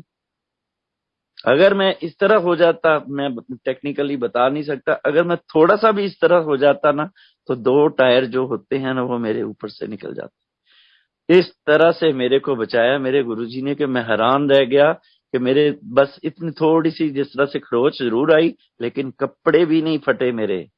मैं उठ के खड़ा हुआ और गुरुजी का धन धन कर कि गुरुजी किस तरह से बचा रहे हैं आप मेरी लाइफ को। मैं तो वाकई ब्लेस्ड हूँ, मेरे सारे जितने बच्चे हैं वो ब्लेस्ड हैं। हम हर तरह से सुबह से लेके रात तक मैं बैठा रहता हूँ गुरुजी के पास, उनका शुक्रिया करता हूँ, उनकी भेंटें गाता हूँ कि गुरुजी किस तरह से मेरी लाइफ में आप आए। मेरा लाइफ स्टाइल ही बदल दिया कि मैं इतनी औकात वाला आदमी ही नहीं था, जिस तरह से आपने मेरे को संगत से मिला दिया। मेरा इतना औकात ही नहीं था। अब मेरा हर कोई इस तरह से मेरे को जय गुरु जी जब करते हैं मिलते हैं, मेरा अंदर से रोम रोम खिलता है कि कितना अच्छा हूं मैं कि अपने गुरु जी की वजह से गुरुजी ने इस तरह से मेरे से रखा कि मैं जब गुरुजी का गुणगान करता हूँ, जहाँ हमने ऊपर मंदिर बनाया है, मैंने डिब्बी में ना मिश्री रख रखी है। जब मैं गुरुजी को भजन सुनाता हूँ रात के टाइम 1:30 2-2 बजे हो जाता है, मैं नहीं सोता नहीं हूँ। कोई जो मर्जी कहे कि हाँ तुम आरती इस तरह करते हो, इतने बजे नहीं हो, मेरे को जब अच्छा लगता है मैं सोचता हूँ मेरे गुरुजी बस खुशी से मेरे से जो भी सुन रहे हैं सुन रहे हैं। मेरा गला भी खराब हो जाता है तब भी मैंने डिब्बी में मिश्री रखी। संगत जी डिब्बी में से मिश्री के बड़े बड़े पीस जो हैं वो बिल्कुल एक जिसे कहते हैं ना नाप के इस तरह से 4 तरह से रखे हुए थे कि ये देखो डिब्बी में से निकाल के रख दिए जो मिश्री खा लेना। सुबह जब मैं उठा देखा तो डिब्बी में से निकाल के रख दिए मेरी अलमारी के पास। जब मैं मेरा हारमोनियम वहां होता है तो मैं वहां पे बैठा, मैंने देखा, मैंने बुलाया, दिखाया, मैंने कहा ये देखो डिब्बी में से निकल के मिश्री के इतने इतने मोटे मोटे पीस जो है वो इस तरह से पड़े हुए। इतना ध्यान रखते हैं कि चलो तुम गाओ, मिश्री ये तुम्हारी निकाल दी है, खाओ। मेरे गुरुजी मेरी आवाज में, मेरे सांसों में बसे हुए हैं। मैं आपको संगत जी ये जो बात है अभी लेटेस्ट बता रहा हूँ, 13 अप्रैल की बात, ये थोड़े दिन की बात ही है। कि मेरे एक केस था हमारा हाई कोर्ट में, उसकी हियरिंग थी 13 तारीख को, बैसाखी वाले दिन। मेरे को जाना था, मेरे वकील ने मेरे को बोला कि आप आ जाइएगा, जे फाइनल हियरिंग है, सो आप आ जाइए। मैंने कहा ठीक है जी, मैं आ जाऊंगा। मैं संगत जी सुबह 7 बजे उठ गया हूँ, तैयार हो गया हूँ, अपने लोकल जो काम करने थे मैंने करने की बात रखी। जब मैं वापस आया हूँ ना, मेरे दिमाग में गुरुजी ने एक मैसेज आया सरबजीत आंटी का कि जहाँ पे मॉडल हाउस में एक सत्संग है, तो आप वहां पे जिस तरह से भी। मैंने कहा चलो, मेरे अभी ये नहीं है कि मैंने जाना है। गुरुजी ने ऐसा मेरा दिमाग चलाया कि तू की करना उत्थे जाके, तू कम कर जेड़ा तेनू कम किया है, तेरा काम आपे ही होऊ। मैं इसे तरीके अपने आंटी नू कहा, मैं कहा मैं की करना जाके, मैनू ਏਦਾਂ ਉਹਨਾਂ ਨੇ ਕੋਲ खड़े करना, वकील ने गल करनी, जज ने अपना काम करना, सच्चा मैं हैगा, मैनू की लेना देना, गुरु जी आपे ही जो करनगे करनगे। मैं संगत जी वहां पे टाइमली वहां पे पहुंच गया हूँ, सत्संग करके आया हूँ। आंटी इतने खुश हुए कि आपको बुलाया भी नहीं था, आप फिर आ गए। मैंने कहा आपने नहीं बुलाया, मेरे को गुरुजी ने भेजा है। वो रोने लग पड़े, कहने लगे इस तरह से भी होता कि आप ब्लेस्ड हैं, गुरुजी की तरफ से आपको, आपने छुआ हुआ है, आपने पेंटे सिली हुई हैं उनकी। आजकल किस तरह से कोई मिल भी नहीं रहा, दर्शन भी नहीं होते, तो आप किस तरह से। मैंने कहा नहीं, ये मेरे को गुरुजी का हुक्म है, मैं आया हूँ, पूरा मैंने सत्संग करा। तो जब मैं वापस आया, मैंने रात के टाइम जब वकील आते हैं, मैंने फोन करा, मैंने कहा वकील साहब क्या बना? कहते जी आप केस जीत गए। मैंने उस टाइम सोचा गुरुजी किस तरह से हैं आप, किस तरफ मेरे को, बस मैं कुछ, मेरे पास लफाज नहीं है। मैं सोच के हैरान हो गया कि किस तरह से हैं मेरे गुरुजी। मेरी आंटी जो है वो कोई चीज बनाती है घर में, पहले उसको भोग लगवाते हैं गुरुजी का। गजरेला रखा इसने, अभी थोड़े सर्दी की बात है, गजरेला रख के आए हैं, उसमें से चम्मच जैसा जो था वो गुरुजी ने पूरा खाया, और मेरे को बताने लगी कि ये देखो, ये गुरुजी ने भोग लगे, काजू गिन के रखे कि ये 7 पीस जो हैं, इसमें से मेरे गुरुजी जरूर आज कुछ खाएं। तो देख बाद में गिना तो 6 काजू रह गए, एक गुरुजी ने खाया, मजे से खाया। मेरे को बताया कि देखो ये मेरा मेरा जो सन इन लॉ है विवेक, वो इंदौर में अपने वो स्नूकर गेम खेलता है, वो चैंपियन है, जहाँ इंटरनेशनल खेली हुई उसने। वो इंदौर में अपनी गेम करने गया, तो वहां उसकी गाड़ी खराब हो गई, वापसी जब आना था जलंधर। गाड़ी इस तरह से खराब हुई कि पूरा जो है सिस्टम खराब होने की वजह से वो रुक गया वहां पे। आप यकीन कीजिए, गाड़ी खराब होने की वजह से वो रुका वहां पे रात, इसीलिए वो बच गया, वरना उसी तरफ की गाड़ियां जितनी भी आई, उनके किसी न किसी तरीके से कुछ न नुकसान हुआ। लेकिन ये वहां पे इसलिए नहीं आया, जा सका, गुरुजी ने रोक लिया, क्योंकि रास्ता जो है वो काफी बियाबान था। तो ये वहां पे रुका, और सुबह जब ठीक हुई गाड़ी तभी आया। हमने शुक्र करा गुरुजी का कि गुरुजी चलो जिस तरह से भी है, हमारे बच्चे को आपने अच्छी तरह से सेफ यहाँ पे भेजा। गुरुजी हमारे पे बहुत उदार करते, बहुत। गुरुजी, मैं आपको गुरुजी की एक बात बताने लगा हूं कि रघुवीर अंकल जो हैं वो गुरुजी के पास ही रहे हैं ज्यादा तौर पे। तो जब वो जलंधर मेरे घर पे सत्संग करने आए, अभी 8 अप्रैल को मैंने अपने घर पे गुरुजी को बुलाया है, तो मैंने अंकल से एक बात पूछी। मैंने कहा अंकल सिर्फ मेरे को एक बात बताइए कि इतनी वीडियोस मैंने देखी हैं कि किसी वीडियो में भी गुरुजी अकेले इस तरह से घूमते हुए मैंने नहीं देखे, या गाड़ी चलाते हुए नहीं देखे, हमेशा उनके सेवादार, उनकी संगत उनके साथ देखी है। तो क्या बताएंगे कि वो मेरी दुकान पे अकेले ही आए थे, तो खुद ड्राइव करके भी आए, जबकि उनके तो करोड़ों आदमी जो है वो इस तरह से चलते हैं उनके साथ। किस तरह से? कहने लगे, कहते वो कमलिया तेनू पता ही नहीं है भी वो तेनू तारन आए सीगे। गुरु जी ਤਾਂ ਜਦੋਂ ਉੱਠ ਕੇ ਕਿਤੇ ਜਾਂਦੇ ਸੀ ਨਾ, ਉਹ ਕਿਸੇ ਨਾ ਕਿਸੇ ਦਾ ਕਲਿਆਣ ਕਰਨ ਜਾਂਦੇ ਸੀ ਤਾਂ ਇਕੱਲੇ ਨਿਕਲਦੇ ਸੀ। ਅਦਰਵਾਈਜ਼ ਤਾਂ ਉਹਨਾਂ ਦਾ ਨਿਕਲਣਾ ਹੀ ਕਿੱਥੇ ਮੁਸ਼ਕਲ ਹੁੰਦਾ ਸੀ। ਵੀ ਦਰਬਾਰ ਦੇ ਵਿੱਚੋਂ ਉੱਠ ਕੇ ਜਦੋਂ ਜਾਂਦੇ ਸੀ ਬਸ ਕਿਸੇ ਨੂੰ ਪਤਾ ਹੀ ਨਹੀਂ ਸੀ ਲੱਗਦਾ, ਏਦਾਂ ਹੀ ਘੁੰਮ ਕੇ ਵਿੱਚੋਂ ਦੀਆਂ ਤੇਜ਼ ਤੇਜ਼ ਨਿਕਲ ਜਾਂਦੇ ਸੀ। मैंने सोचा कि कमाल हो गई, मेरे गुरुजी मेरे को खुद ढूंढते हुए आए। मैं उस दिन मेरे आंखों में आंसू आ गए। मैंने कहा देखो आजकल के टाइम में किस तरह से हम लोग गुरुओं को ढूंढते हैं, मेरे गुरु ने मेरे को ढूंढा। मैं उस दिन इतना ज्यादा मेरा दिमाग हुआ कि मैंने कहा गुरुजी इतनी कृपा, इतनी बहुत हमारे, मेरे को हर दिन ऑलमोस्ट मेरे को गुरुजी मेरे से मिलने आते हैं खुशबू के रूप में, कभी किसी तरह से, जब मैं कभी बैठता हूँ। अभी कपूरथला गया हूँ, मैं जोड़ों की सेवा कर रहा था, मेरे को बहुत अच्छा लगता है। मेरे को गुरुजी ने 1 मिनट 1.5 मिनट घेरे रखा खुशबू दे दे के कि तू जा कहाँ रहा है, बैठा हुआ। मैं रोने लग पड़ा। मैंने कहा गुरुजी मैं जहाँ पे बैठा हूँ आप थोड़ा सा देखिए कि आप मेरे को बार बार क्यों इस तरह से मैं रो रहा हूँ। इतना ज्यादा मेरे को खुशबू का ढेर दिया कि मैं बता नहीं सकता। अभी परसों चौथ की बात है, कपूरथला मैंने सत्संग करा, बाद में बताया उनको कि देखो मेरे गुरुजी मेरे पास किस तरह से रहते, 1 मिनट के लिए नहीं छोड़ते मेरे को। मेरे बच्चे ब्लेस्ड हैं। मैं गुरुजी का कोई गुणगान किस तरह से करूं, मेरे को समझ ही नहीं लग रही कि मैं एक आम सा आदमी आपको क्या सुनाऊं उनके। बस रात बीत जाएगी, दिन बीत जाएंगे, उनकी जो मेहरबानियां करी हुई हैं ना लोगों पे, संगत पे, वो बयान नहीं की जा सकती। संगत जी मैं आपसे यही एक हाथ जोड़ के बेनती करूंगा कि आप सच्चे मन से गुरुजी को ध्याएं, लगन से। आप देखिएगा कि किस तरह से आपके काम होने। कोई कहने की बात नहीं है कि हम इस तरह से कहें, हम इस तरह से, सब जानते हैं, सब कुछ पता उनको। सिर्फ उनके साथ एक लगन लगाने की बात रखिए सच्चे मन से। सच्चे मन से की हुई एक बात ना गुरुजी इस तरह से उठा लेते हैं।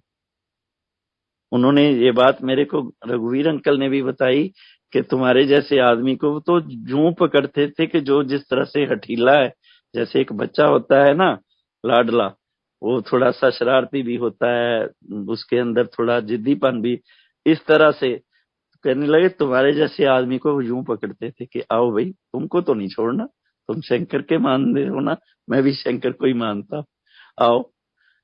मैंने जब सुना तो मेरी आंखें भर आई। मैंने कहा किस तरह से हुआ मेरे से, मेरी जिंदगी में गुरुजी आए, मेरी पौबारा हो गई ਜਿਹਨੂੰ ਕਹਿੰਦੇ ਨਾ ਪੰਜਾਬੀ ਦੇ ਵਿੱਚ।